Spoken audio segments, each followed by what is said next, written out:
opportunity to address industry leaders, representatives from the academia, government functionaries, and fellow colleagues in uniform, all under one roof, engaged in ideation of issues so very relevant in today's contemporary environment. The theme for the session, India's territorial capabilities and technical requirements, or technology requirement, is a very pertinent one, especially for this collective audience comprising the strategic planners and users, the policy makers, and the industry providers. Our desired military capabilities flow out from the aim that we defined for ourselves, which is to deter war, achieve desired political aims by application of military power, and foster a conducive internal and external environment for the unhindered socio-economic development of India, enabling it to assume its rightful role in the emerging world order. This process of capability development commences, as you would know, with the National Defence Strategic Guidance at the apex level and progresses as an iterative process defining the military objectives, military missions, the desired capabilities, also taking into account the capability voids or gaps to finally arrive at an integrated capability development plan. The capabilities thus arrived at ought to prevent war by presenting a credible deterrence, as also enable responding to threats in the entire spectrum of conflict. The spectrum of conflict today can be easily characterized into cannot be easily characterized into black and white distinction between war and peace. Moreover, it has become increasingly dynamic and shaping in a more contested, complex and lethal manner every day. It is essential for us to comprehend the spectrum of conflict in our context, geographically as also in the envisaged scale and over an appreciated timeline of manifestation. Concurrently, it is also important to watch the evolving character of conflict or evolving character of warfare. This all-encompassing assessment will then enable us to pragmatically define, plan and give effect to the desired capabilities that we need. So let me begin with by highlighting as to what are the threats and challenges across the security canvas. Our legacy challenges of unsettled borders continue to engage us. It is important to recognize that infirmities in border management can lead to a wider conflict. Therefore, the first imperative that comes across in that possession of strategic deterrence instruments is essential. Our prolonged commitment in counterinsurgency, counter-terrorism operations should not in any way dull us into our conventional response preparedness. The conventional capabilities, as you would agree, get defined by demands of terrain, the theatre, strategy of employment, and of course, our adversaries, both intent as well as capabilities. The varied and extreme terrain that the Indian Army is deployed and conducts its operation in ranges from sea-level amphibious operations to deserts, operations in the developed and obstacle-ridden terrain, to jungles, mountains, high altitude and in fact super high altitude areas. That naturally translates into a diverse nature of weapons, equipment, stores and logistics with often different or wide band of operational parameters that need to be part of our inventory and systems. Our existing inventory has a fair mix in terms of both vintage and meeting theatre specific requirements. The pursuit to infuse technology into our warfighting systems indeed remains an enduring one. That brings us to the point that this pursuit has to be congruent to our contemporary developments and contemporary security environment. So what are the imperatives from the contemporary security canvas, for which I think the ongoing Russia-Ukraine conflict provides some very valuable pointers. Let me briefly highlight the key ones that are critical takeaways for us. I think firstly, the relevance of hard power stands reaffirmed, with land continuing to be the decisive domain of warfare and the notion of victory still being land-centric. The suppositions on duration of war, I think, need to be re-evaluated. Short, swift war, of which we have been talking for some time now, may prove to be a flawed assumption, and we need to be prepared for a full spectrum conflict or even a prolonged duration. Long range precision fires have proved that distances need not necessarily grant or guarantee safety. This has also created a dilemma in terms of massing formations. Our endeavor to give shape to integrated battle groups finds congruence in this imperative. Information operations have assumed a whole new dimension, being unfolded at multiple levels through numerous tools and different domains. Competencies and dedicated strategies need to be in place to win the war or battle of narratives as well. Grey zone aggression, again something that we can pick up from the ongoing conflicts, is increasingly becoming a preferred strategy of conflict prosecution, with its scope enhanced by technological developments. Here I would like to emphasize that our adversaries' pursuits in the grey zone continue even as we speak. These entail all aspects under the gambit of security and not just exclusive to the military domain. Therefore, we need capabilities to not just negate or mitigate such attacks, but instead keep our adversaries in a reactive mode perpetually. Likewise, the air no longer remains the exclusive reserve of manned aircrafts.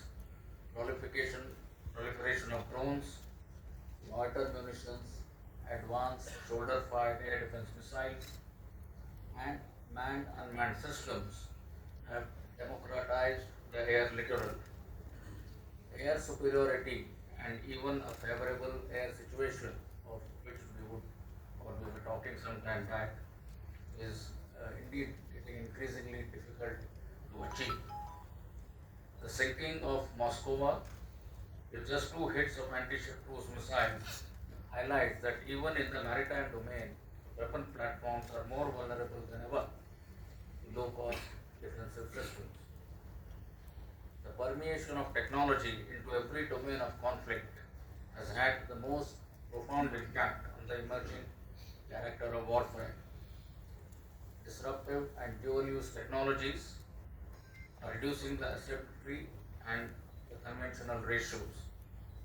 Then the advancements range from weaponization of commercial instruments, digital resilience, communications redundancy, expansion of conflict domains, effectively into cyber space and electromagnetic spectrum, thereby making battlefield dangerously transparent and introducing niche systems and advanced kinetic weapons, to name a few.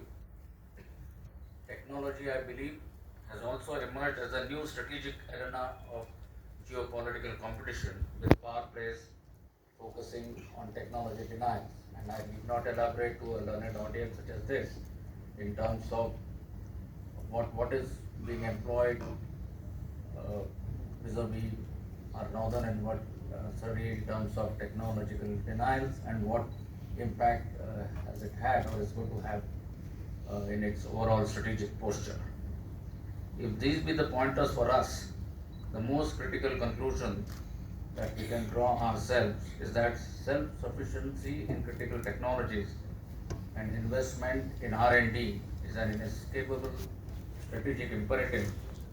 In other words, the security of nations can neither be outsourced nor can it be dependent on the largesse of other nations. If that be so, what then is our roadmap for infusion of technology into our war-fighting systems. Most of you are aware, and I've been speaking of this often, that the Indian Army has defined for itself a transformation roadmap which has been put into motion. And our transformation roadmap at its very foundation has 5 fundamental pillars, of which modernization and technology inclusion is key. Under this initiative, major projects or major activities are currently underway to transform the Indian Army into a modern, technology-driven, Atmanirbhar and a battle-worthy force to be able to meet our future mandates in a more effective manner. In this pursuit, our primary focus is soldier-centric, so as to transform a soldier, both him or her, to meet the challenges of modern warfare. As part of this, we have identified 3 priority areas for each of the arms and services. Insofar as the infantry or the fighting soldier goes, we are looking at enhancing firepower with new generation of small arms, surveillance capabilities through systems such as mini and micro UAVs, better survivability, better protection, protected mobility when the soldier is moving in the battlefield, and increasing the quotient of night enablement. As far as the mechanized forces go, we are pursuing or looking at a futuristic platform, upgrade of our existing armaments, and augmenting the night fighting capability of our mechanized forces war fighting systems. For the artillery, precision long range fires through mediumization as well as long range vectors is the focus. In addition, we are looking at enhanced ISR and target acquisition capability. For the Army Air Defense, very short range air defense systems or VSHORACs, missile systems and a modern fire control system is the key focus area. For the Army Aviation, we are looking at induction of new platforms, improving the firepower both in engaging ground targets from the air as well as air-to-air missile systems, surveillance, and better load carrying capacities in terms of logistic drones and the likes. For the Corps of Engineers, new family of bridges, new family of mines, and induction of new generation of earth moving or plant equipment are some of our priority areas. In the fields of communication or for the signals, improved communication in the tactical battle area, enhanced electronic warfare capability, and counter drone capability in the non-kinetic domain are being actively pursued. Last but certainly not the least, in the domain of operational logistics, we are investing towards improving our capacities and efficiency with induction of logistic drones to replace animal transport. And as part of our optimization exercise, some of you would be aware that we are already planning to cut down on close to 75% of our animal transport fleet by 2030. Sustainability and survivability of existing systems for a reliable operational logistic quotient is being enhanced by better asset visibility and inventory management. For all these pursuits, the Indian Army is committed to find indigenous solutions. So how then are we going to be finding these indigenous solutions is the key. The government on its part has created or come up with number of enabling provisions, enabling policies, and in turn we as the services, I think or I believe, have an important role to play to be a facilitator for these policies as well as to creating a viable market for the civil defense industry. We have been proactively reaching out to our industries, domestic industries, coming up with problem statements from time to time. So far, 6 editions of the Compendium of Problem Definition Statements have been published, entailing more than 300 problem definitions. More than 50% of these problem definitions in the last 5 editions stand initiated as project and are in various stages of research and development. The institutionalized process of communicating the future requirements through the technology perspective and capability roadmap is also currently in vogue, which does guide the industry and help them in planning or initiating technological development, partnerships, and production arrangements.